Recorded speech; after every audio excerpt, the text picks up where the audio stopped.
Rotten Tomatoes says Superman is pretty good, but you don't care about Rotten Tomatoes because you don't trust it. You remember Last Jedi, so that's why we're here today to give you an honest, spoiler-free review of James Gunn and the DCU. Can they do it? Should you go? You'll know at the end of this review.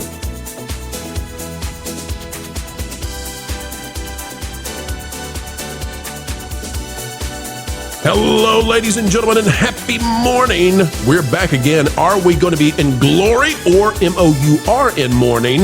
We'll let you know in just a few. Folks, as we dive in, click the like button. Marvin Montanaro joins us. Flex Luthor. It's Flex Luthor, ladies and gentlemen. He's there. He's there. And don't doubt him, okay? That really is his name at the gym. We've been holding that information back from you. Gentlemen, welcome back. I'm not going to ask you how you are because Marvin has gone and seen Superman. I have not, Flex has not, but Marvin has.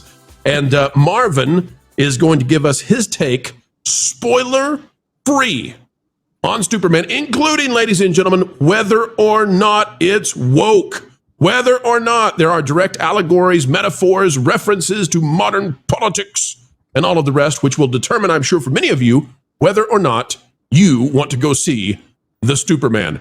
Marvin, you don't look happy. I'm gonna go out and say it, folks. He's not making this up. Whatever happens, I have no idea. This could be a misdirect, okay? Like the trailers. Marvin, take it away. Start us off. First of all, is Superman any good? It is in no way, in any universe, by any means measurable by carbon-based life. Oh no. Oh no, Marvin, you liked Lilo and Stitch and defended it to the bitter end with me. What?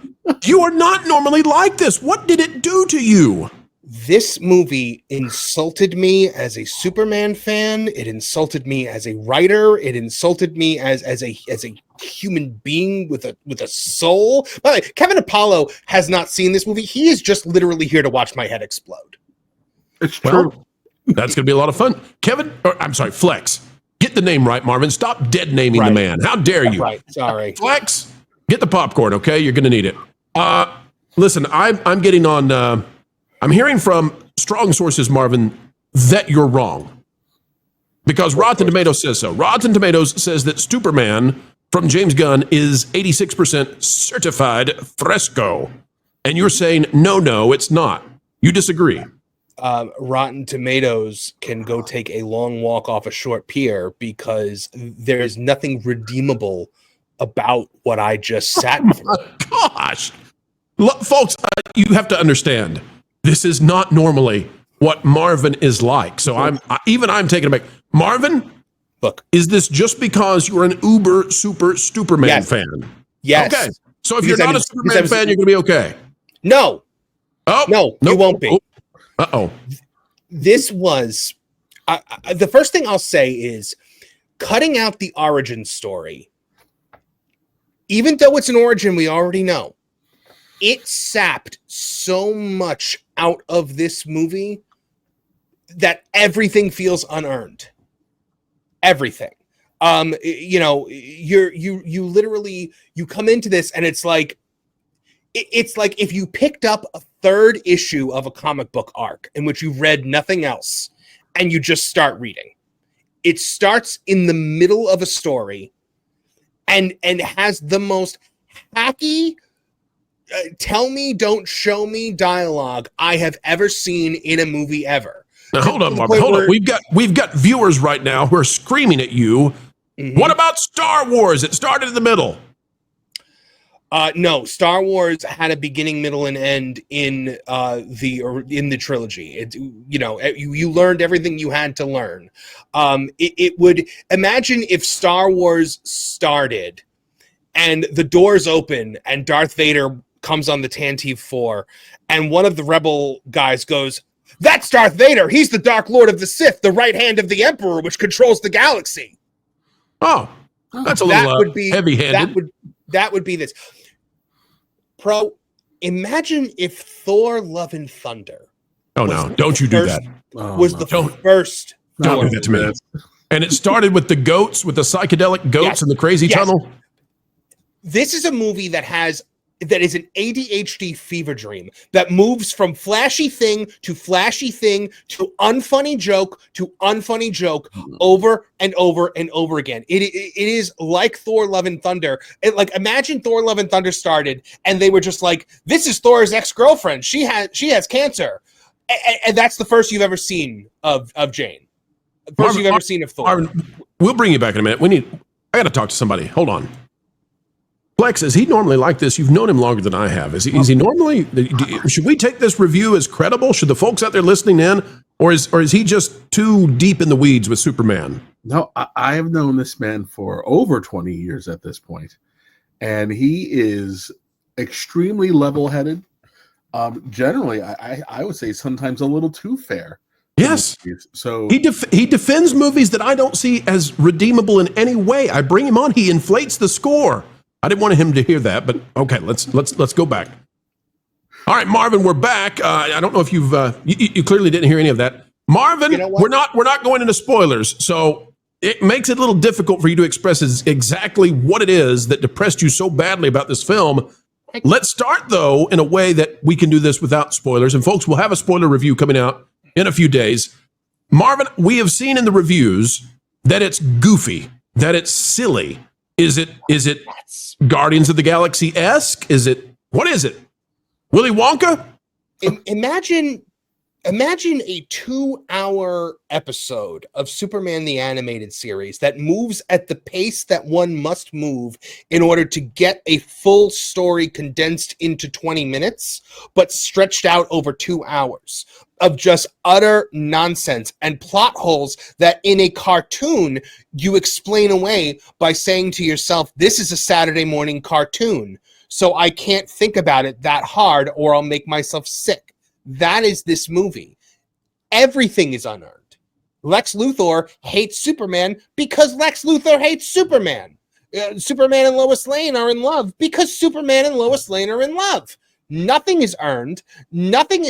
Everything is explained in a hacky way to the point where it's like the Justice Gang shows up and they're like, that's the Justice Gang. They're funded by Maxwell Lord. Like that's the level that you're dealing with here. Did you like the dog? What about the dog, Marvin? No, come on. It's the dog, man. You got to love the dog. The dog's a little jerk for the entire movie. No, not the dog. Not the dog. In some shots, he looks like a literal cartoon character. We had to lose with the dog. You get nothing. You lose. Good day, sir. We thought we had the dog. What about this guy? You like this guy? You like Pa and Ma? No, because it's Arkansas Pa and Ma. Come on, Marvin. You love him.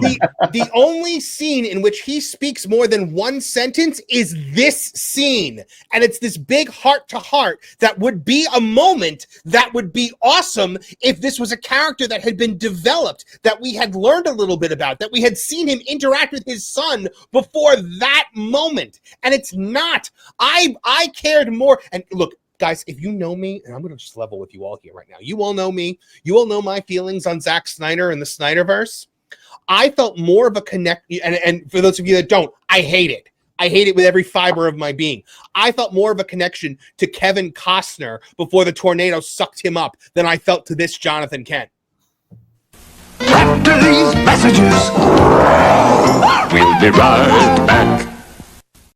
I don't think it gets better than that. This is going off the rails. This Marvin guy is going to get us in all kinds of trouble. He brought up the Snyderverse. We told him not to. Now the Snyder bros are on us like you won't believe. Flex, what is going on here, man? He doesn't even like the dog. He doesn't even like the dog. Doesn't even like the dog. It's a dog, man. Everybody likes the dog. Gosh, this is worse than the time we sent him to go watch John Wick. I said, don't send him to see John Wick. He didn't like the dog, so he didn't care about the movie.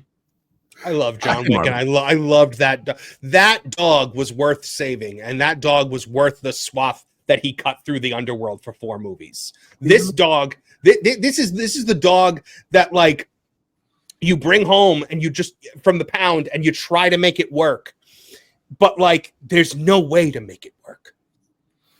They didn't make it work. Needs more kibbles. All right, Marvin.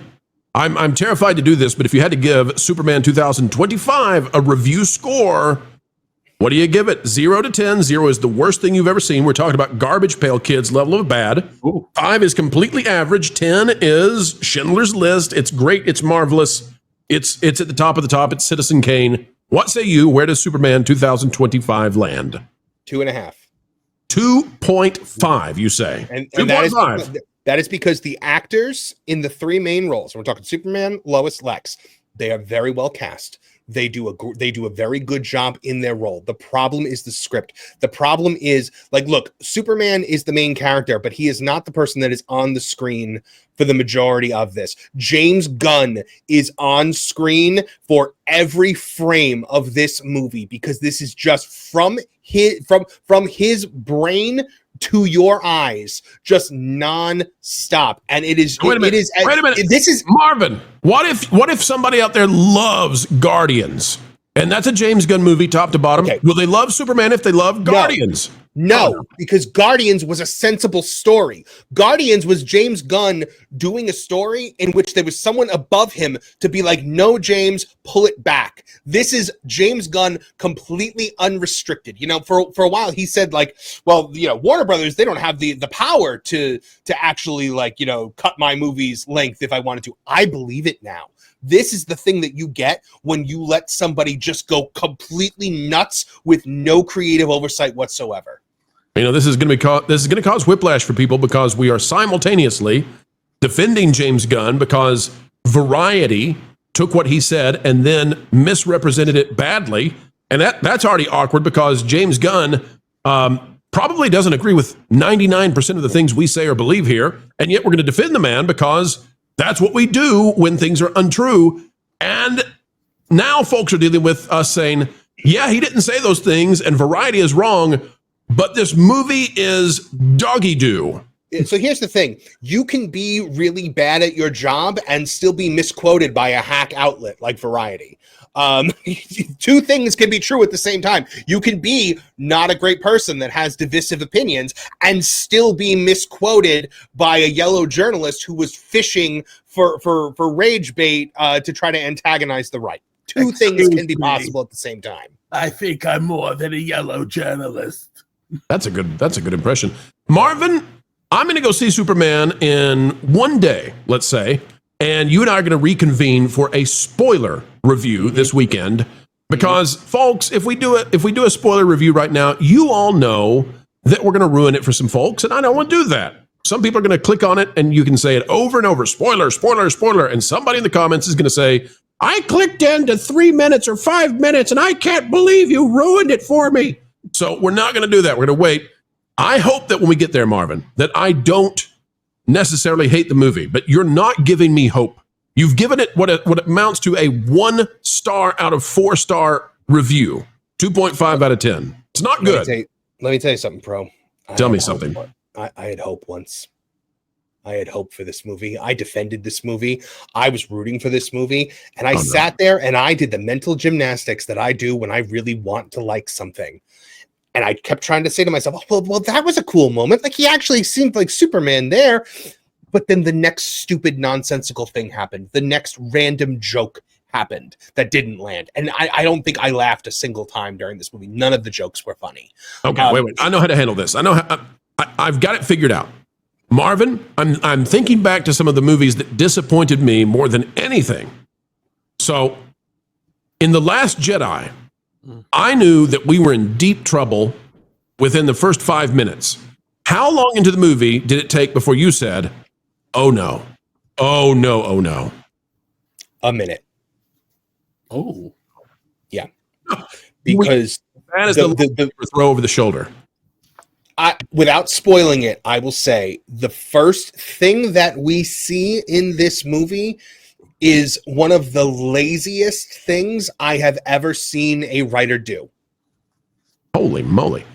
Who do you feel sorry for most? Because what you're saying to me sounds like we're getting a movie with a big opening and then a terrible crash at the box office. I don't know that, folks. I haven't seen the film. We got to trust Marvin here. But Marvin, who's the victim? Is David okay, he's the victim. He does the best he can. Yep. Nicholas Hoult will still have a career. Rachel Brosnahan will still have a career. If this movie tanks, which I don't think it's going to tank. I think it's going to do respectable. Is the DCU over, though, for James Gunn? Does this already kill it right out of the gate? I think no. Supergirl is already filmed. So I think that you will get at least a few more movies out of it. Does anybody go to see Supergirl after this? No. Okay, then it's dead. Okay, it's dead. Yeah, I got to keep my mouth shut about certain things because there's spoilers. Right. So, but yeah, we'll talk about this in the spoiler review because I have a lot of thoughts about what Supergirl is looking like. Folks, that's the review. 2.5 out of 10 for Superman. I'm going to go see the film now and find out, am I going to be as much pain as Marvin? Is this thing kryptonite to anybody whose mind is right? Or is Marvin one screw loose and maybe needs to put on a cape and take a few laps around the earth? We'll find out. Flex Luthor, I'll give you the final thoughts. You're a guy who I'm sure was excited about this. Now you're running away from it like a bad episode of Seinfeld. What do you say, Flex? What do you think? Are you still going to go? I mean, I can't fib. I have been very concerned about this movie almost from day one. I just didn't think James Gunn was going to stick the landing.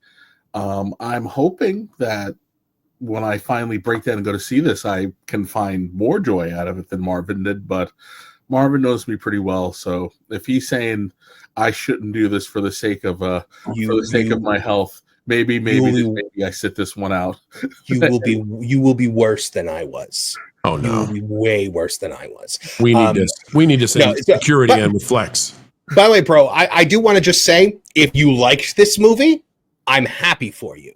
I'm glad for you. I envy you. It is far more fun to like something than it is to hate something. And if your opinion differs from mine in this review, that is perfectly valid. You are presumably an adult or at least a functional carbon-based life form.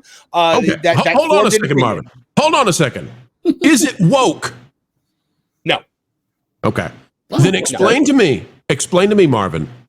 Why is it that Grace Randolph says it's the greatest Superman movie? Like, what is causing there to be this chasm between how you view it and how some of these reviewers see it? Because it is a colorful key ring being jangled above infants. Okay, so teenagers are going to love it. The 15-year-olds are going to love it. Yes, it never stops. Transformer fans are going to love it. It never stops moving. It is just constantly go, go, go. There's no downbeats, but that's why it doesn't emotionally land, because there's no downbeats. And when there is a downbeat, there's something that's happening that I can't go into because it's spoiler stuff. But like when there is a downbeat, there's something so maddening happening that I was like practically like I was like gripping the armrests of the seat. So if you enjoyed it, more power to you. No need to insult me and curse me out and call me every name under the book because I have a different opinion about a movie than you. Be an adult. Wait a minute. Marvin, what did you score Thunderbolts earlier in the year?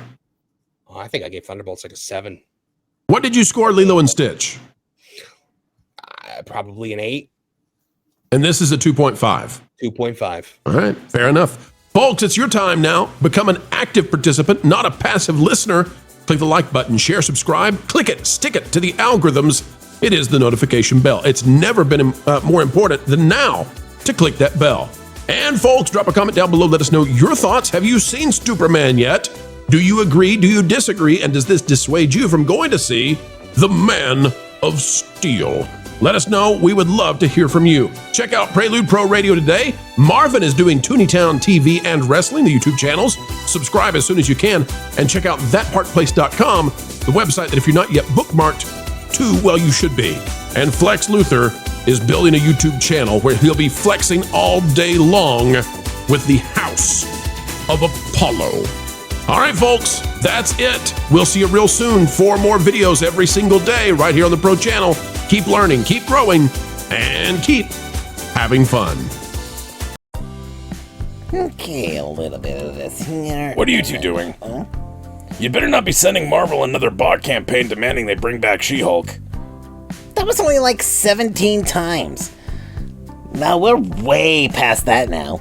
So then, what are you going to do today then? What definition? We're sending Pedro Pascal love letters. You know, low-level stuff. What? Okay, wait.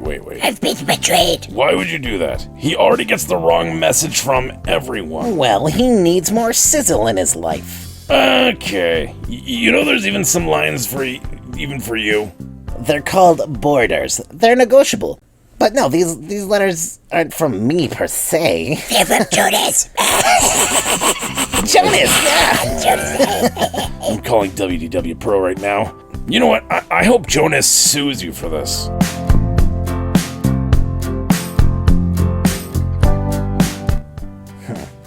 Do you think we should tell Floral about this cease and desist letter he received from some weird soup-obsessed man? Maybe we could tell people to like, share, and subscribe. Then we could really let this play out. Use the codes to play 4D chess, baby. Yeah.